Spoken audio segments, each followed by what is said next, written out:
Good afternoon and welcome to the British Foreign Policy Group. My name is Sophia Gaston and I'm the director here. Today, it's a great pleasure to be joined by Rana Mitter to talk about China's handling of the COVID-19 pandemic. Rana is Professor of the History and Politics of Modern China and Director of the University China Center at the University of Oxford. He's a renowned author and commentator about contemporary issues pertaining to China's rise and the growing nationalism within China. China has obviously been at the epicenter of the pandemic. There's an increasing degree of global scrutiny towards China, and the sense that this could either provide us with galvanizing force or precipitate a new era of fragmentation for the West. So welcome, Rana. Sophia, it's a great pleasure to be here, even if it's virtually through Zoom, of course. Of course. So let's start at the beginning. Let's talk about the origins of this. I'm really interested in your sense of how the Chinese state would have reacted when it found out about this emerging, well, I suppose it wasn't a pandemic at that stage, but certainly had the capacity to form into one. What are some of the things that they would have been thinking about and that might have influenced the way in which the Chinese authorities responded to this? Because it does always seem to me that China has this ongoing challenge with sort of keeping its domestic population on board and trying to prevent civil unrest and so on. So what are some of the things that might have been going through the authorities' mind in, say, early January or the end of December? Absolutely. I think it's fair to say overall, Sophia, that there are a set of drivers and characteristics in Chinese policymaking, some of which actually have certain amount of parallel with what we would see in the Western world, or as I prefer to call it, the liberal world, because actually, of course, it includes a lot of countries that aren't in the West, and some which are very individual to China. On the positive side, we'll start with that. I think it's fair to say that the organizational level in terms of gathering information through the healthcare system was important. It's worth noting that because, for very good reasons, the Chinese health system has come under quite a lot of criticism in recent weeks, not least the way in which the whistleblower, Dr. Li Wenliang, was told not to spread the stories about the disease that he was telling. It's worth noting that for a middle-income country, China actually has a relatively pretty advanced healthcare system. It's quite hospital-oriented as opposed to GP-oriented, without getting too far into the nerdy healthcare details. But the point of that is that there are points of contact and points of information that exist within the Chinese healthcare system that allowed information to be gathered and to be brought together to try and address what turned out to be a very frightening new epidemic at first, pandemic later on. And drawing, of course, also on the experience of previous such outbreaks, swine flu, and then way back in 2003, the SARS epidemic as well. But one of the other things that would immediately have come to light in the Chinese context, and this is a more problematic and actually negative aspect, is the way in which that gathering of information was not able to flow properly through the system. And I think we now have quite a lot of evidence that that was what happened. And the reason for that is very simple. Think about what it is that actually means that a local official, whether it's a provincial governor or a city mayor, or even just a kind of low-down health official working within the system, member of the Chinese Communist Party, of course, but maybe not very high up. What are they being judged on? Why do they get promotion? How do they get up on the ladder? And the answer is not making a fuss, trying to make sure that the economic progress of China doesn't get held back, and generally not spreading the kind of rumors, as the Chinese system puts it, that might cause any kind of a setback to that kind of economic progress. So, of course, an awful lot of people will have seen this information and decided either that they couldn't pass it on to their superiors because they get into trouble for doing so, or they did, and indeed promptly got into trouble. In fact, it was the former party chief of Wuhan City who was essentially forced out of his job when things got out of hand, who was heard to say, well, you know, it's not my fault, I was just passing on the information. But of course, he was expected to fall on his sword for the good of the party. So those two things, I think, were very much on the minds of China's policymakers. On the one hand, the knowledge that there was and is still an infrastructure through which disease control can operate, but also in private and reality, the knowledge that letting too much dubious information out into the public sphere could lead to career reversal. And that's something very few Chinese officials are willing to risk. And now, of course, I mean, from the moment at which China began to sort of recover a little bit from the pandemic, while other countries were really falling by the wayside, there has been the emergence of these sort of two streams of propaganda campaigns. The sort of global propaganda campaign, trying to sort of, you know, deliver masks and PPE and showing goodwill, perhaps trying to drive a wedge between Italy's relations with the European Union and so on. And then there's also the domestic propaganda campaign as well, of course, sort of trying to promote this idea perhaps that the virus had its origins in the United States, or creating a degree of confusion and ambiguity around those early days of the pandemic. So I'm just interested in what you think is the sort of central intent of both of those propaganda campaigns. Well, you've put it absolutely right, Sophia, that there are these two different streams, the outward-facing stream and the domestic stream. And I'd say that the problem that's emerged, and I'm speaking now having, you know, had the odd comment coming from inside China from people who either I know or know about, that actually there is perception that a lot of this is going rather badly wrong in many ways. It has not in many ways been a very successful sort of propaganda exercise, at least when it comes to the outward-facing part. So I'll explain a bit more for a second what I mean by that. A lot of what's being done at home has actually, I think, in its own terms, been quite successful in calming people's minds. When I talk to, you know, Chinese friends and others, they do say, and I think, you know, these are sophisticated, cosmopolitan, outward-looking people. You know, they speak probably 2 or 3 languages. You know, these are not people who are ignorant of the outside world. But they say that when it comes to the simple question that they ask themselves in Shanghai, in Beijing, you know, in Hangzhou, do I feel right now that the Chinese government has probably, in a difficult situation, sorted out the health scenario and reassured me? They quite often answer quite sincerely at the moment that the answer is basically yes. They know that there's been a lot of cover-ups. They know, not least because Chinese social media was bursting in February with people complaining about the government, and most of that got cleaned off by the internet censors a few hours after it was there, but everyone knew it was up there. But despite that, that's one of the things that's worth remembering, that China's public opinion, and it's real, doesn't just have one stream. There is a stream that's actually very supportive of the system at the same time as kicking against it, and the two things aren't incompatible with each other. So domestically, there has been, I think, a fairly successful, at least in the short term, reorienting of that propaganda effort. The problem is that the outward-facing international element, I think, had started in China's terms quite successfully, getting the Italians to say thank you for sending all these masks and this sort of thing. And then it went horribly wrong. And I think one of the reasons for that can be summed up in 2 words that you may have heard, the words wolf warrior. Now, this is the phrase that's being used now in China itself as well for the kind of very aggressive, very assertive diplomacy in which anyone who says anything, even mildly questioning the way that China has dealt with the crisis, is told that they're, you know, they should shut up, and this is something that is an insult to China's honor. And it's named, of course, after the famous in China famous movie Wolf Warrior, which was basically about James Bond-like Chinese diplomats and special forces rescuing Chinese citizens from dubious foreigners. But this actually has done a great deal to push back and really eat away at any goodwill that was being created in terms of supplying masks and other kinds of equipment. The problem is, I think, something that is more inherent to Chinese diplomacy, more broadly speaking, at the moment, and we might want to get onto this in our chat, because actually I think there's a long-term implication about the way in which the West and China are going to talk to each other. And it's an inability to calibrate very successfully. Either the diplomacy tends to be very, very in your face and very, very, you know, wolf warrior style, or it tends to go in a direction which to many outsiders, particularly in, you know, the liberal world, tends to seem a bit saccharine, because it's all about, you know, everyone is in it together and we're all great friends, and, you know, why can't we all just sit down with a guitar and sing Kumbaya, or, you know, Chinese equivalent thereof. And actually, most diplomacy, most international relations happens, we hope, in a world of relative nuance, in a world of grey as well as black and white.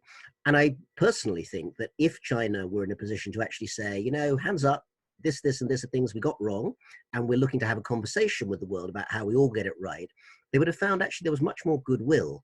As it is, an awful lot of that, it seems to me, is now dissipating quite fast. And it's probably not irrecoverable, but right now, COVID is not working as a diplomatic strategy for China in the wider world. I think one of the things that's been so interesting about the pandemic is it almost feels like we've gone full circle from that period of, the kind of optimistic idea about sort of containing China by bringing it into the fold and, opening up WTO and all of these sorts of things. This dream that, economic prosperity, that engaging with the capitalist market would inevitably lead to democracy. And now we've sort of had this, I suppose, a hardening of noses around the world towards China, saying, actually, this is no longer just an economic competitor of ours, but this is an authoritarian state who perhaps we should start to regard in the same kind of malign capacity that we project onto Russia, say. Where do you see the picture? I know you mentioned that there's the West versus the kind of liberal construction. Do you see any kind of collective capacity amongst liberal nations or the West to be coming to a common position on this? Or is this challenge of these dual economic and strategic and security interests, I suppose, and competition between them always going to mean that the West remains fragmented on its position around China? Well, it's an excellent question. It may be one of the most, if not the most compelling geopolitical question of the moment, certainly of this year and maybe for this decade. But if I may, and you'll probably hear this from a lot of China nerds who have spent far too much of our lives, kind of reading Chinese materials, talking to kind of, Chinese insiders and trying to understand things from both sides of the fence, that many of the positions taken in the wider world, the Western world, of course, but also, beyond that, have been probably a bit apocalyptic, and I think overly so. The idea that China was going to become a liberal-style democracy, I think, was always overwritten. The possibilities were, and let's not forget about this, are still, I think, at the moment, either of a more or less liberal authoritarian state. Right now, China, under Xi Jinping's leadership, is a pretty illiberal authoritarian state. A lot of centralization, a lot of clamping down on individual rights, civil liberties, all of that, no question.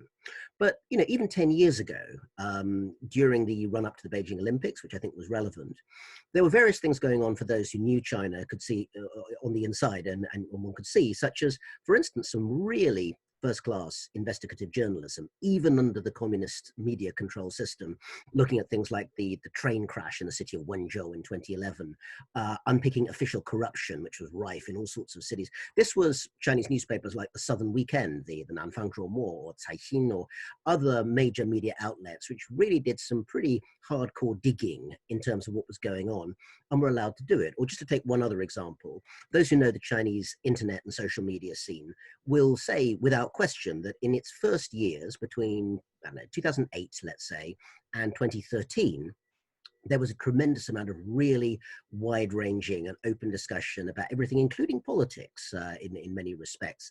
All of that was wiped away really from the mid-2010s. And so I think understanding that even within the Chinese system, one of the things that I find a bit problematic with some commentary I've heard recently is that, China has always been a communist authoritarian state and there's just no dealing with it. Actually, China has changed up, down, open, closed in many ways over the last few decades, and understanding those differentiations and subtleties are part of what we really need in the Western world and the liberal world, which is a hard-headed view, which is not the same thing as simply swapping rhetoric that's just as sort of aggressive as what the Chinese throw at us, but understanding a little bit more about how the system actually works and working out what's core to our interests, what we need to stick to as a bottom line in terms of our values, which is really important, and then working out how we engage with the second biggest economy in the world with a huge military budget, which is not going away and not being contained, regardless of what we may think about it. And to what extent do you think we should regard China's trajectory as symbiotic with the United States? How much does it matter in terms of exactly the sort of the particular iteration that we're seeing of China at this moment in history? How much of that reflects the very strange and esoteric dynamics that we have in place under a leader like President Trump in the United States? And do you think that that will continue to, that they will follow some kind of path of coexistence into the future? I think to answer the last part of your question first, Sophia, they will have to follow a path of coexistence of some sort because the alternative is conflict. And I think in a world where, 75% of the world's population and almost as large a proportion of its economic activity is in the Indo-Pacific region, including both South Asia and East Asia, the prospect of disruption in that sort of area would make most of, well, perhaps it might be comparable to something like COVID, but apart from that, it's really one of the major disruptors one can think of, either in economic or in security terms.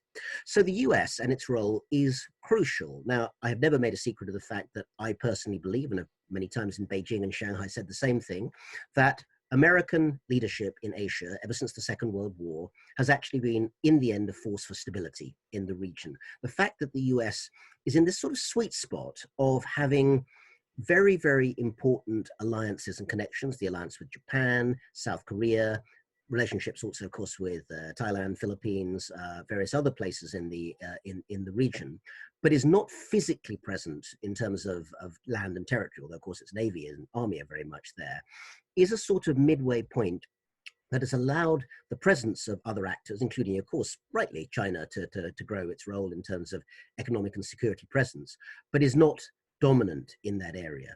The problem is that we've never, since 1945, had an American leader who really appears to veer between a distinct lack of enthusiasm for nurturing and building those security relations in East Asia, and then almost suddenly veering towards very, very idiosyncratic diplomacy. North Korea would be a good example of that, which tends to puzzle allies as much as it does adversaries. Now, if Joe Biden, let's say, were to be elected president of the United States in November of this year, I don't think that the attitude towards China would change that much. I think that the new hostility in Washington, D.C., which is very real, is bipartisan, and it goes across the aisle in many ways. But I think that we would see a more, in quote marks, traditional American foreign policy in which allies are asked before action is taken what they think about things. And also, if I may say so, paradoxically, I think it might lead actually to more coexistence and calm with China, because providing a united, integrated, and strategic view about what the liberal world thinks a form of coexistence with China is much better than the sort of scattershot and rather random set of relationships that we seem to have right now. And just finally bringing this back to the parochial view about the UK and our engagement with China, obviously there's a lot of questions now about when we might go about developing some kind of comprehensive cross-departmental China engagement strategy, whether or not that could become part of the integrated review. Dominic Raab, the Foreign Secretary, has made clear that he thinks there's going to have to be some kind of reset in relations. What role do you think that Britain could specifically play on the world stage in terms of engagement with China? I'm particularly thinking about that sort of triangulation that we are often making now as a kind of stabilizing force between the United States and Europe, who are increasingly obviously kind of fractious in their relationship. Is there a sort of position that we could forge in the middle, or should we be thinking about this as something completely distinct from others, that this is not really about multilateralism in the West, this is about our own independent relationship? Well, it's a really great question, Sophia, and I'd only pick you up, if I may, on one single word that you used in the question. That's the word parochial. I think one of the things sometimes that happens here in the UK when we think about our place in the world is that we either tend to overextend perhaps, what we can do, fantasies that some people have, no one here, of course, but, some people have about rebuilding the empire, but at other times actually an underestimation of how much both hard and soft power the UK actually has in the wider world. But I think the key is to understanding strategically and in a realistic sense what it is that the UK can do. Let's not forget that the UK is still in many ways very important to China for this reason. The UK is now, post-European Union, a separate but still broadly, well-respected, liberal, fairly large, medium-sized power with a whole variety of capacities. Having a country like that on board in a variety of different areas is something that China would find very useful in terms of its international diplomacy. But I think that's one of the reasons why, even though there's been a fair bit of kind of swiping at certain things the UK has said, it hasn't been nearly as fierce as it might have been. And I think that's partly because Beijing realizes that trying to reach an accommodation with London is not an unworthy goal from their point of view. What that means is that we have to start thinking in Britain in a much more strategic way about what we mean by our new relationship with China and how that fits into our other relationships. So for instance, let's think think about questions of security to do with the UK wanting to push back on, let's say, values questions, you'd be human rights, for instance. The obvious actor, which is obviously very close to our borders in terms of keeping up those ideas of liberal values, are the countries of Europe, and particularly of the European Union. Now, I think will not come to any surprise to anyone who's involved in watching these interviews, Sophia, that our current relationship with the EU is perhaps not all that it might be. But in terms of these questions of how we share liberal values, I think it's really one of those areas where we need to have a much more clear, integrated, and I think friendly relationship with countries which at the moment we are treating perhaps in a rather offhand sort of a way. Similarly, in terms of relationships with the United States, if we are going to find ourselves arguing that we're going to be, I mean, a lot of terms are being used like reckoning or kind of new relationship, or, you know, going back to the drawing board was one I think I saw in one newspaper. What precisely does that mean? Does that mean, for instance, that Xi Jinping will no longer be invited, as Boris Johnson apparently was planning to do, as a keynote speaker at the COP26, which will not, of course, be late this year, but probably will take place next year? Is it the case that many of the areas where the UK has a tremendous advantage, like the higher education sector, certain types of technology and so forth, these will no longer be open to Chinese students, Chinese customers, Chinese business people? In other words, is this about cutting people off, or is it about trying to find a new way of relating to them? So far, there's been a great deal of rhetoric, and I'm sure there's plenty of action behind the scenes. But the idea of the UK actually working out who its real allies are and how it engages with a China which cannot become an enemy, but has to become a country with which we have what I would call a frank friendship, the term 正友 is often used in Chinese for these, is something that needs an awful lot more thought. And I have to say, an awful lot more people talking about it who actually know something about China. So let's hope that that's the next phase of the foreign policy discussions that we have here in the public sphere in the UK. There's plenty of expertise in all sorts of areas. It's just a question of using it and using it strategically. That's absolutely right. And I couldn't agree with you more as well about that sort of pragmatic central point between a sort of an idea of British exceptionalism and also actually recognizing our incredible strengths in some really important areas.